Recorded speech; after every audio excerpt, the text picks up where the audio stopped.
descubrí la poesía en una sala de castigo. Recuerdo que por esos tiempos que estaba en el colegio en secundaria, yo estudié en un colegio jesuita, el colegio San Francisco Javier, de la iglesia, de la iglesia de los Desamparados de Breña. En ese colegio, el padre que nos mandaba a recuperación, la recuperación era un castigo impuesto a los alumnos que llegaban tarde, que, que molestaban a los profesores, que faltaban al respeto, bueno, en fin, que no cumplían con las tareas, y la recuperación consistía en quedarse una hora después de las horas escolares. Y el padre, que era un catalán muy divertido, propuso esta alternativa para modelarnos, ¿no? Para darnos una hora extra para poder ponernos al día en las labores escolares. Es ahí donde yo descubro la poesía. ¿Cómo así? El padre que usaba unos lentes al estilo cíclope, ¿no? Él nos mandaba a recuperación, y yo pero previamente teníamos que ir a la biblioteca del colegio a sacar un libro. Es ahí donde yo descubro el libro La destrucción o el amor, de Vicente Aleixandre, y también descubre la poesía luego de Luis Cernuda. Es ahí donde lo que empezó como un castigo fue para mí de alguna manera una manera de atenuar o pasar el tiempo de la recuperación, y es ahí donde yo le pongo más interés al tema de la poesía. Nunca me había interesado en la poesía en secundaria, salvo en este cuarto año donde yo, por azares del destino, llegaron a mis manos esos libros.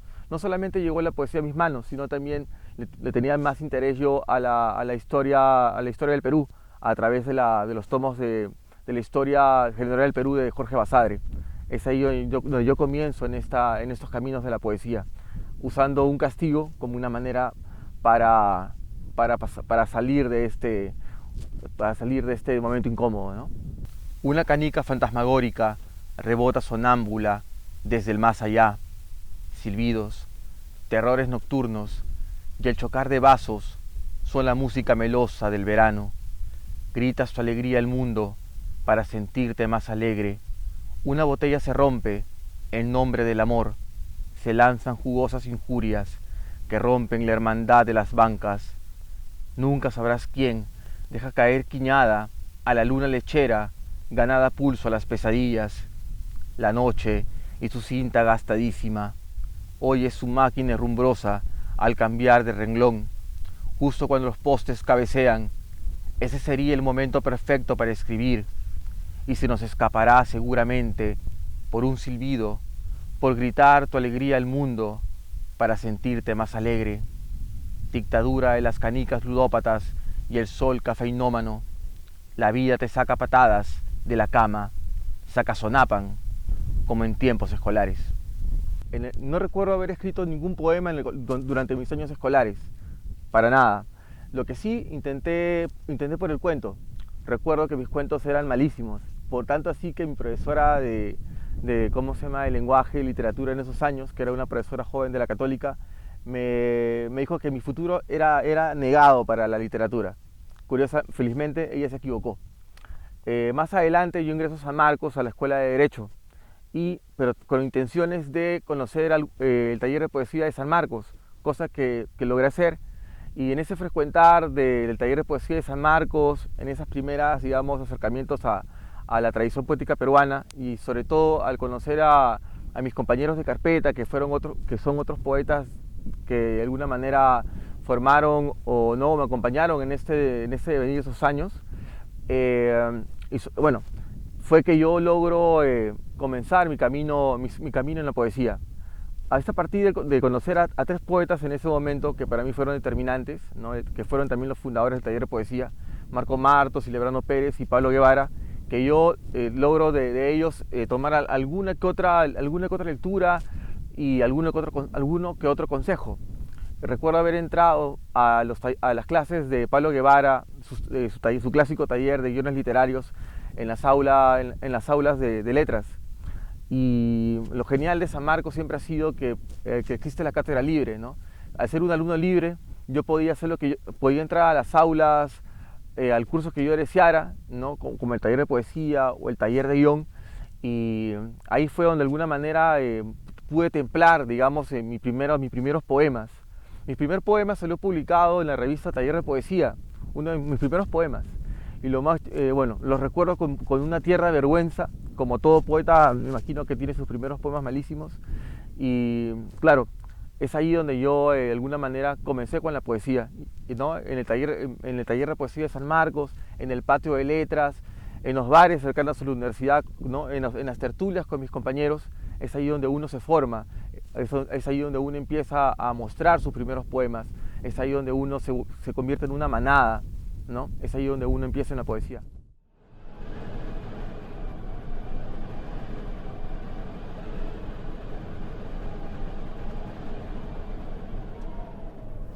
Tanto México como Perú comparten el culto a las calaveras, el culto a la muerte. En el Perú se evidencia fácilmente en cómo se llama, en las calaveras que cuidan las casas en la zona de en la Sierra Azul y también en la costa de Arequipa. Estuve visitando Moquegua, Hilo y también Camaná. Ahí se tiene por tradición colocar una calavera que te cuida la casa. Supuestamente el dueño de la casa sueña con esa calavera y esa calavera se presenta y es tu guardián, ¿no? Entonces la calavera es la que cuida el hogar. Hay una especie de trato con la muerte para cuidar a los vivos. Ese fue un primer acercamiento. También en Cusco hay un culto a la muerte a través de lo que es el niño compadrito. El niño compadrito es como una imagen del niño doctorcito, el niño Jesucito. Es una reinterpretación, es un mestizaje en la cual una calavera de niño es ataviada con los ropajes de un santo, ¿no? Y usa unos ojos azules como si fueran de tiro, ojos de tiro, ojos como de canicas.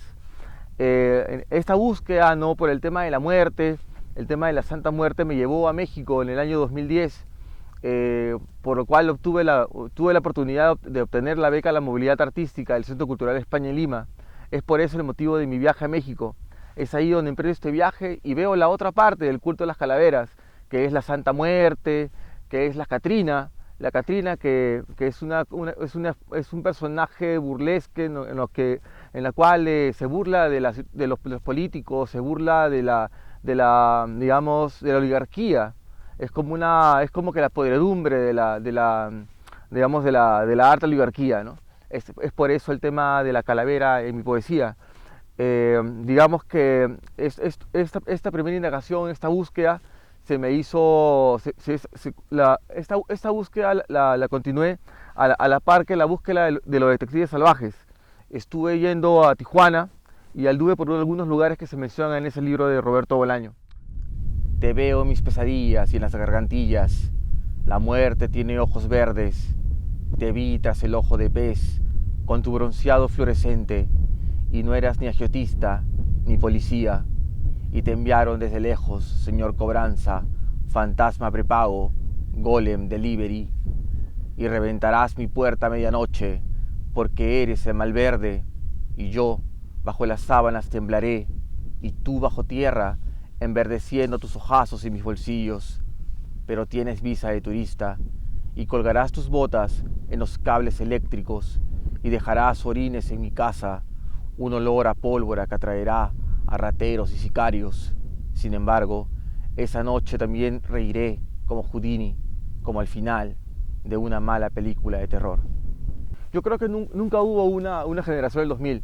Lo que hubo fue un boom de los grupos poéticos. En el año 2002, que yo estoy en San Marcos, ocurre el primer recital de poesía ¿cómo se llama?, que reúne a todos estos grupos, que los grupos de San Marcos, Villarreal, Católica, Cantuta, y no solamente eran estudiantes de literatura, sino eran grupos que nacían de las facultades de comunicación, de educación, de bibliotecología. Yo curiosamente, al formar Club de la Serpiente, el grupo estaba integrado por la gran mayoría de estudiantes de bibliotecología, y nosotros fuimos a este recital de poesía en el aula magna de la Universidad de Lima, y en la cual nos topamos con todos estos grupos, ¿no? Éramos más o menos unos 200 personas que llenamos el aula magna, y de todo aquel momento, toda esa efervescencia, no ha quedado nada. Tal vez unos 10 poetas contados con los dedos de las manos han sido los que han quedado, cada uno de manera insular, después de ya y al pasar de las décadas. Te podría decir que sí, no considero que haya una generación porque no hubo un gran manifiesto, no hubo una estética que nos unió. La poesía y las aguas locas te han mantenido joven. Leer y charlar en los parques te han vuelto peliagudo. Aún se te erizan los vellos al hallar un verso relámpago o un fantasma magnético. Caminas por las Cibeles y estás en el centro de Lima. La curiosidad y la conchudez te avientan a una vecindad. Felizmente la música sigue siendo gratis. Las cervezas de aquí reciben su nombre en honor de que elonios generosos son más oscuras y alcanzan para todos. Una muchacha, olorosa garúa y más mojada que un paraguas, nos recibe, y hay que guarecernos debajo de ella, por lo menos hasta que escampe. Al final de la fiesta, nuevos amigos e historias comunes. La muchacha amanece, más flaca que una umbela, cascos vacíos, cerveza tibia, y el sol, nuevamente, con su dedo acusador, señala tus fracasos. La generación del 2000 nunca tuvo una estética propia, nunca hizo un gran manifiesto. Cada grupo sí tuvo su propio manifiesto. Lo único que nos unía, digamos, como mencioné, fue la violencia política de los 80s y 90s en la cual nosotros crecimos. Podría decir que nos pudieron unir de alguna manera los coches bombas que reventaron nuestras ventanas en nuestra adolescencia. También pudieron unirnos de repente esas salidas a jugar en las noches, aprovechando los apagones, esos primeros amores, esas primeras lecturas, eso fue lo que de alguna manera fue lo que nos signó a nosotros, a los poetas que nacimos entre el 85 y 79, ¿no? Eso fue la generación, de alguna manera, lo que dicen que es la generación del 2000. Muchos de estos poetas, después de sus primeros libros, han desaparecido. Las grandes revistas de poesía, esa efervescencia, esos grupos poéticos que en ese momento estallaron y se evidenciaron con mucho jolgorio, llenando bares, llenando eventos de poesía. En algún momento, para finales del 2010, desaparecieron. ¿Y qué fue de ellos? Pues muchos de ellos terminaron en la docencia universitaria, muchos de ellos terminaron también a veces dedicados a la paternidad, ¿no? Que me parece normal, genial, es algo que es natural, es algo que todos debemos pasar, que todos vamos a pasar por ello. Pero lo que sí me parece es que ese abandonar, ese dejar la poesía, en algún momento les va a cobrar la factura. Yo creo que ellos aún sienten de alguna manera y deben estar extrañando, ¿no?, el retorno a la poesía. Es de alguna manera también lo que me ha ocurrido a mí. Dejé de escribir durante 10 años por dedicarme a otros temas que, bueno, también dedicados a la cultura, pero más metidos al tema audiovisual. Pero la poesía nunca se abandona. La poesía es un vicio que de alguna manera siempre regresa. Está en la sangre. Es algo que nos hace regresar tarde o temprano. Los hombres Ziploc se lanzan a la frontera con un puñado de soles. Disfrutan del insomnio del desierto, lucidez de los coyotes. 48 horas de butaca, prendidos como luciérnagas. Intermedios de table dance, ofrecidos por voluptuosos relámpagos. Los hombres Ziploc silban rolas, preferiblemente de los tucanes de Tijuana, por supersticiosos, para llenar sus corazones de corajina y alejar el plomo de la migra. Los hombres Ziploc no cargan billeteras. Sus únicos recuerdos se aferran gastadísimos a sus pieles reveladas en sepia. En todas las paradas descienden un poco más al infierno y comparten delicados dorados. Y nos íbamos quedando solos al llegar a Caborca, los patas de perro, los vivirí sudorosos, los de dejo sureño. Los hombres Ziploc me rodean silenciosos y al despedirse me dejarán un número y una dirección. A ver si te animas a cruzar de mojado.